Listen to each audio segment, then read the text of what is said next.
Wells Fargo, the $2 trillion criminal empire. Investicore. This is the bank that helped build the American West. In the 1800s, it hauled gold across lawless territory. In the 1900s, it rose into a financial powerhouse. And in the 2000s, it engineered one of the largest fraud scandals in modern banking history. Millions of fake accounts, billions in lost trust, nearly collapsing under the weight of its own culture. This is the story of Wells Fargo, and how it nearly died before an outsider, Charles Scharf, stepped in to rebuild it. In the 1850s, as railroads carved across the continent and America stretched from Atlantic to Pacific, distance remained the Great Barrier. Mail took weeks, gold vanished on dusty trails, and the federal postal system was slow and expensive. So private express companies thrived, faster and tougher than anything the government could offer. Two ambitious operators, Henry Wells and William G. Fargo, first joined forces with stagecoach expert John Butterfield to build American Express in 1850, dominating secure transport across the East and Midwest. But when Butterfield refused to expand west, calling it too risky and too distant, Wells and Fargo acted boldly, and on March 18, 1852, secretly launched Wells Fargo with $300,000 aimed straight at California. Perfect timing, because gold had been discovered in 1848 at Sutter's Mill by James W. Marshall, confirmed to Congress by President James K. Polk, triggering a rush that brought nearly 300,000 people west by 1855 and exploded San Francisco from a village into a chaotic boomtown with no reliable banks, no secure mail, and little law enforcement. Wells Fargo filled the vacuum by buying gold dust at fair prices, issuing drafts redeemable back east, and moving money, mail, and freight across brutal terrain. And when bandits struck, they posted rewards, formed posses, hunted robbers through the Sierra Hills, sometimes killing them, publicizing every capture to send a message that stealing from Wells Fargo meant relentless pursuit, a brutal reputation that forged unbreakable trust and allowed the company to grow to 56 branches by 1855, before facing its first existential test, when financial panic followed the collapse of Page, Bacon and Company, sparking runs on banks across San Francisco. At the Auburn branch, manager John Quincy Jackson diffused an angry crowd, not with force, but with relationships, leaning on local miners who trusted him, preventing a collapse that could have triggered chain failure and preserving the company's credibility.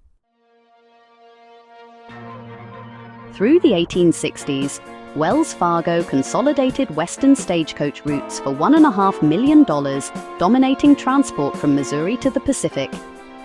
And as miners began storing gold in express offices between shipments, those vaults quietly evolved into banking operations.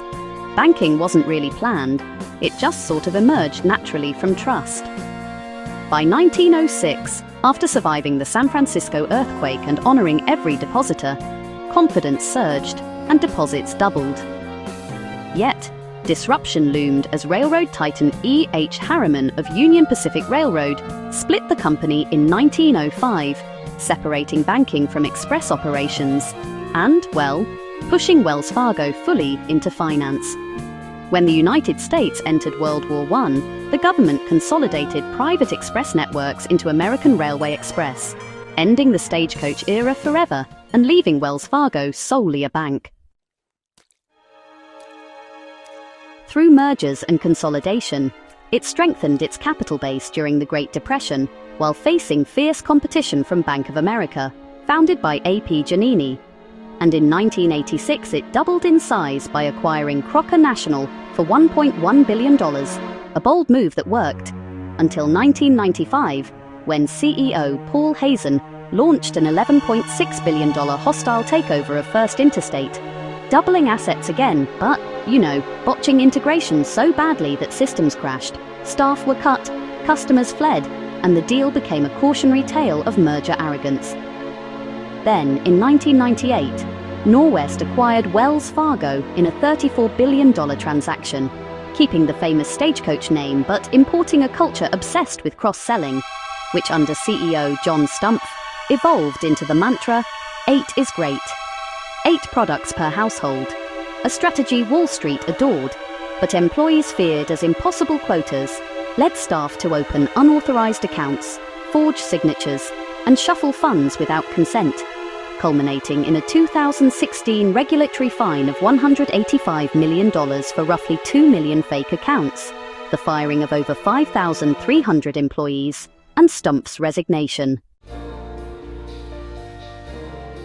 The ultimate humiliation followed in 2018 when Federal Reserve Chair Janet Yellen imposed an unprecedented asset cap, freezing the bank's growth below $2 trillion, effectively shackling expansion and placing Wells Fargo under intense regulatory oversight.